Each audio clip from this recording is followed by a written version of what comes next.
Fimoplast de Gounold est un renfort de broderie non tissée, blanc ou noir, disponible en différentes dimensions.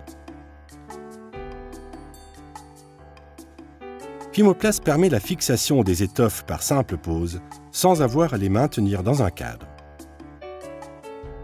Voici un autre exemple. Vous souhaitez broder la bande velcro d'une casquette. Après la broderie, il ne doit rester aucun lambeau de non tissé sur la bande velcro. Cette méthode permet également de broder un porte-clés bandeau. Fixez le Fimoplast bien tendu dans le cadre, la feuille protectrice sur le dessus. Afin de placer correctement la bande velcro, tracez un repère en forme de croix sur la feuille protectrice. À l'aide d'une aiguille, percez le Fimoplast en 4 endroits, en haut et en bas, puis à gauche et à droite.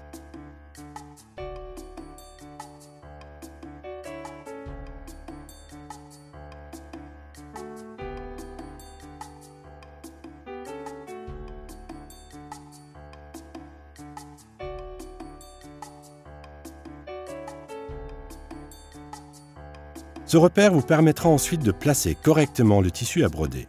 Avec une règle, tracez une croix en reliant les points par une verticale et une horizontale.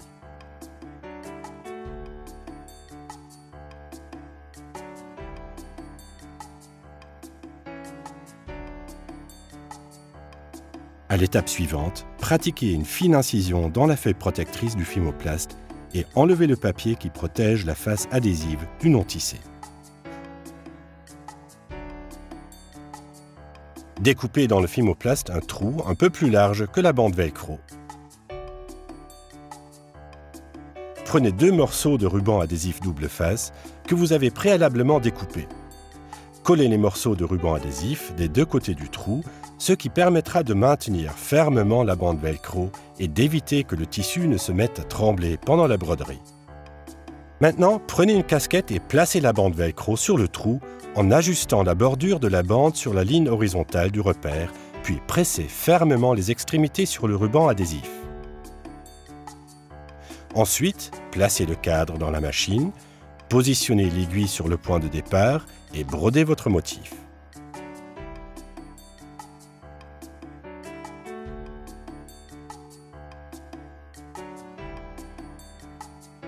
Une fois la broderie terminée, sortez le cadre de la machine et enlevez la bande velcro avec précaution.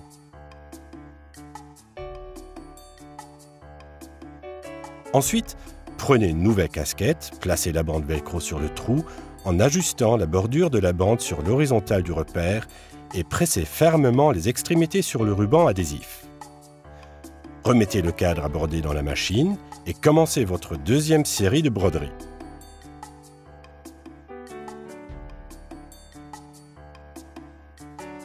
Grâce à cette méthode, vous pouvez broder des bandes velcro et des rubans sans avoir de reste de non tissé au verso.